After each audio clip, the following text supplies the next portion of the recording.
Hey, thanks for stopping in. Today in the wood shop, I'm going to make a couple of projects.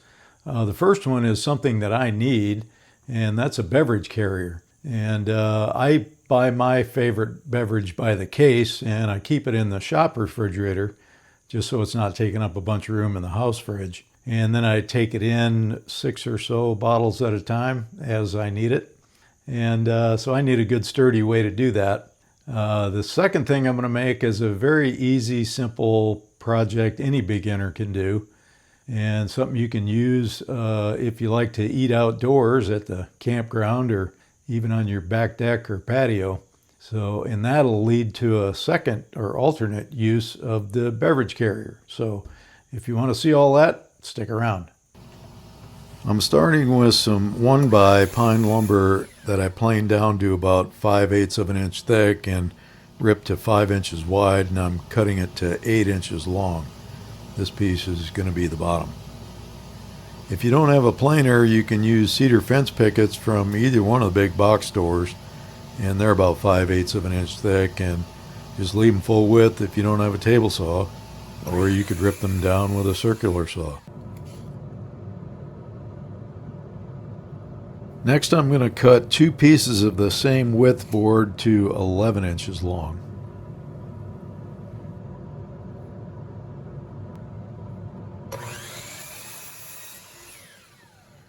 And again, I'm not measuring the second one, just using the first one as a gauge to cut the second one.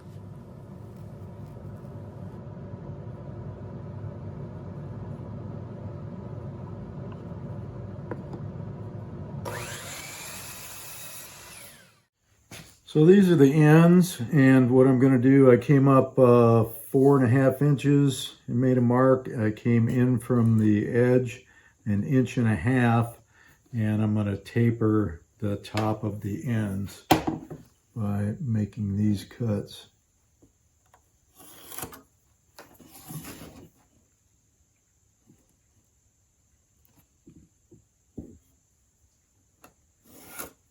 Putting these together with some double stick tape just so I can cut them both at the same time.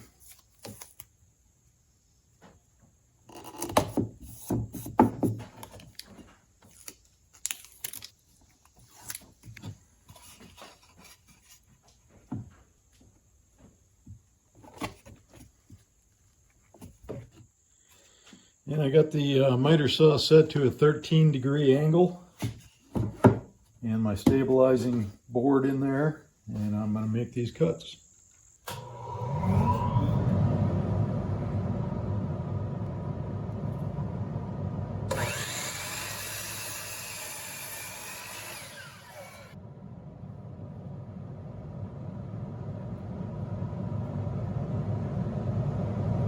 Just lining up, make sure I get this flush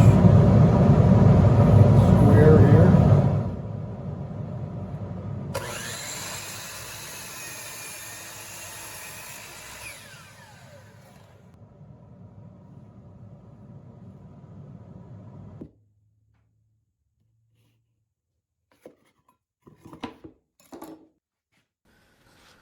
All done with the double stick tape. That stuff sure does come in handy. Now I'm ripping some boards down to 2-inch wide strips. Again, if you don't have a table saw, you could rip a cedar fence picket with a circular saw and a saw guide. Just make sure you rip it while the board is long before you cut the pieces down into shorter pieces. Much safer that way. I'm ripping enough to get 4 pieces at least 9.5 inches long for the sides, and then 1 piece for the handle that will be about 8 inches long.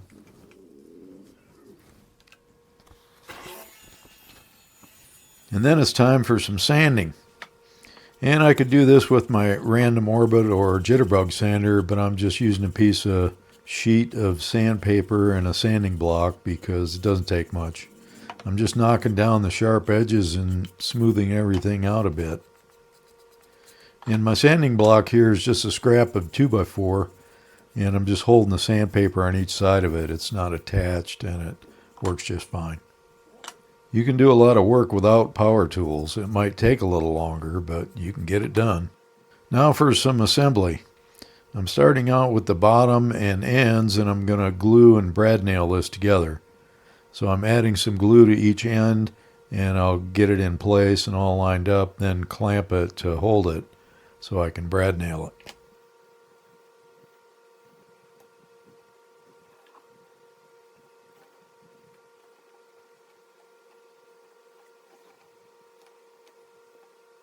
I'm using the 18 gauge brad nailer with 1¼ brads, and I'm dragging it over to the edge of the bench so I can get the nailer square to it to drive the first couple brads to hold it. Then I'll take the clamps off, drive a couple more brads in each end where the clamps were.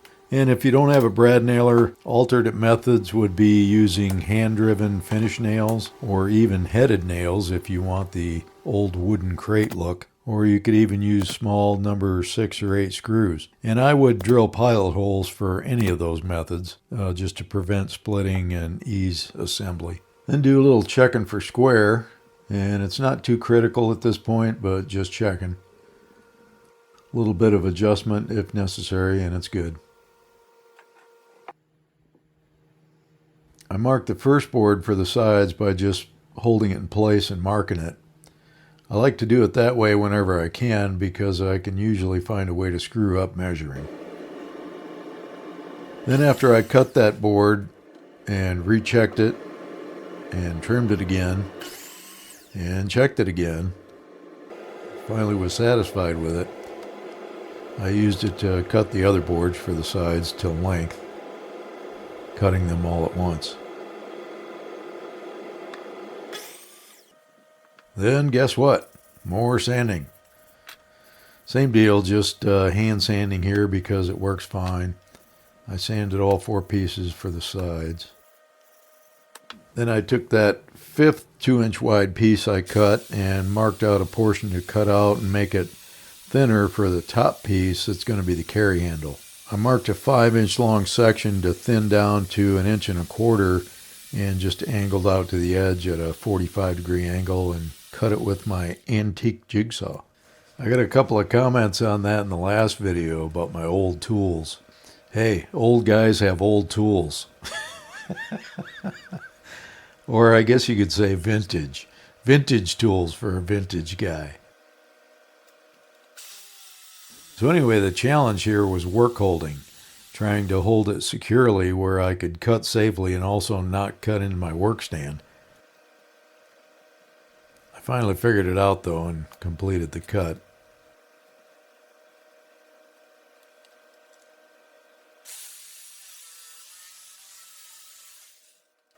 And then I sanded that piece and sanded and sanded. Maybe I'm carrying this hand sanding demonstration a bit too far.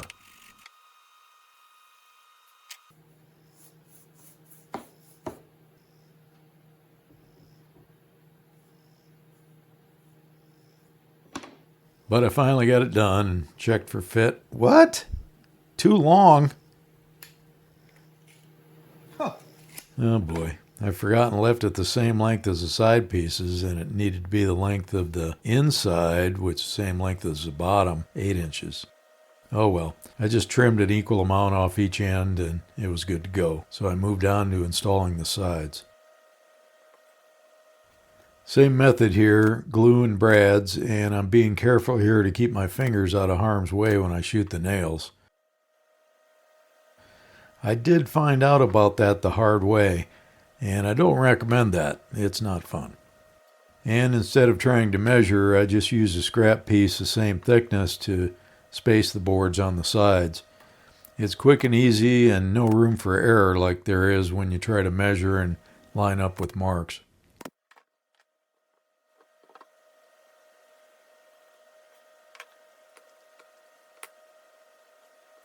I trimmed a hair off a side piece as needed to make them fit nice and flush with the ends. Didn't take much.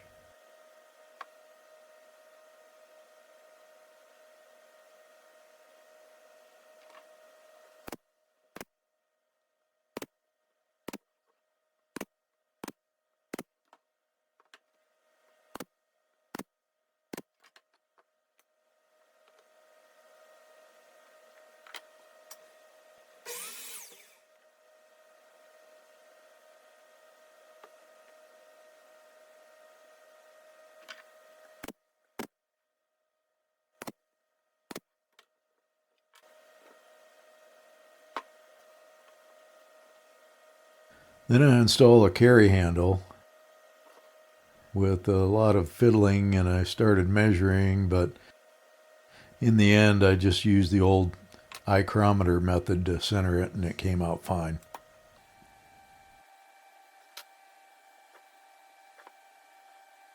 I used a little glue and put one brad in each end, made sure it was square and straight, and put another brad in each end.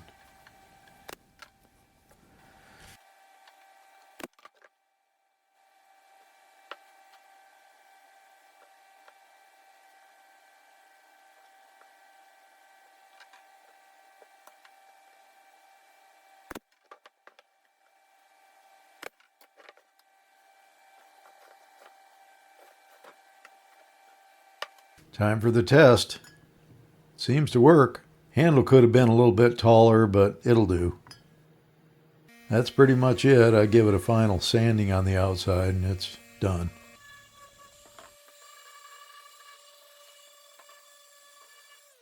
Okay, on to project number 2. This one's really easy. We'll bang this one out pretty quick. I'm ripping a piece 3 inches wide here, and I've already cut a piece 6 inches wide. If you use a 1x10, you can get both pieces out of the same board. Then I'm going to cut both pieces to a length of 9 inches.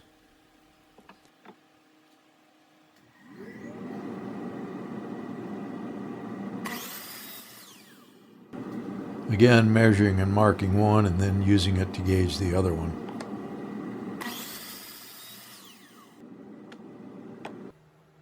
Here I'm just using a penny to mark a radius on the corners to round those over. It was a 1975D if you're interested. You can use whatever radius that looks good to you. Then I just use the disc sander to round them down to the lines, and you could also do this with a handheld sander or by hand with a sanding block. Then I'm doing a chamfer on one side of the edges to both pieces. I'm using the router table because it's still set up with the chamfering bit, but you could also do these with a handheld router.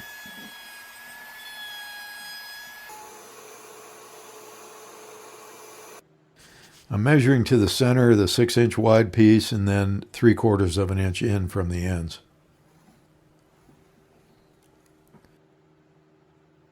Then I'm drilling holes for dowels to go in, and I'm only drilling down 3/8 of an inch deep or so, not all the way through. My dowels were an in-between size, I think, and were very loose in a 1/2 inch hole. So I started here with a 7/16 brad point bit, but had to ream them out some with a regular bit to 15/32 or 31/64, I don't remember which. That will no doubt frustrate anyone watching this outside of the US, but I didn't have a metric bit set, which would have worked better, I think. The point is, you might have to fiddle and fuss to get them right, but you can find a way and make it work.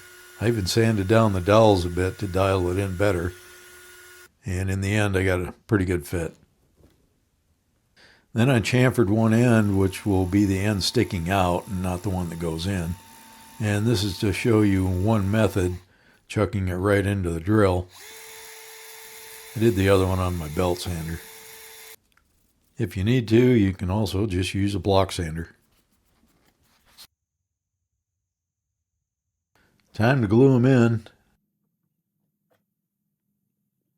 I put a dab in the hole and a little on the dowel, and then tried to get them square and straight as possible, adjusting as necessary. With a snug fit, you can still adjust it, but it will hold itself in position once you get it there for the glue to dry.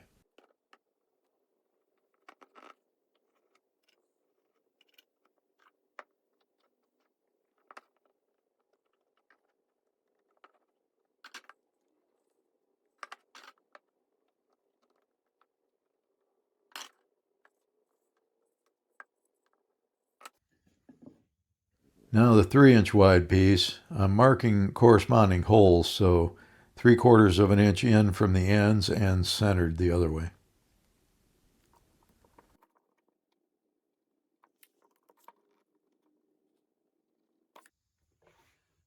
And these holes you want bigger than the dowels, so I'm using a 5/8 inch Forstner bit and drilling all the way through. I'm using a sacrificial board underneath just to help prevent blowout a bit on the bottom side.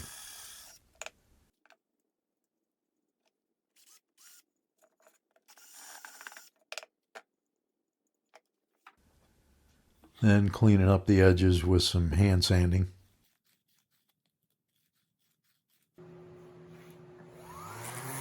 And some finish sanding. And there it is.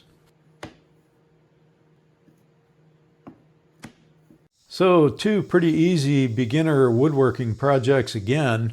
The first one will come in pretty handy for me as a beverage carrier. I could have made this a little bit taller to the handle for the carrying the bottles, but it'll work just fine.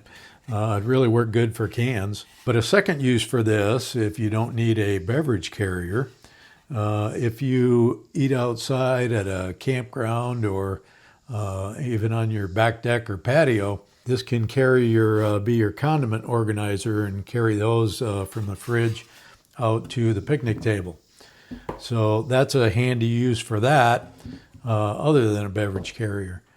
But that brings us to the second project too, and I'm sure you've all had this happen where you're getting ready to eat outside and you put the napkins out on the picnic table and the wind comes along and takes them, spreads them across the yard or campground or whatever, and you're trying to chase them down. Well, that's what this thing is, a napkin holder. And this block keeps them weighted down so the wind can't blow them away, but it still keeps them handy for you to use. So this is a good item to use for anybody that likes to eat outside. This is the inspiration that I used for that project. Somebody gifted me this one many years ago. And as you can see, they did a little fanciness on this. On the chamfered edge, they painted, and also on the top of the chamfered dowels there, and put some artwork in there. And I was thinking, if you were going to try to sell either of these items at the craft show or online or wherever, you could, especially online, you could make it so you personalize these by putting the person's name on them with a laser or something like that. On this, you could do it right here. And you say, well, I don't want to invest in a laser. Well, if you're just making one for yourself, no, you wouldn't want to do that. But if you're looking to make money woodworking and make a woodworking business, laser is well worth the investment.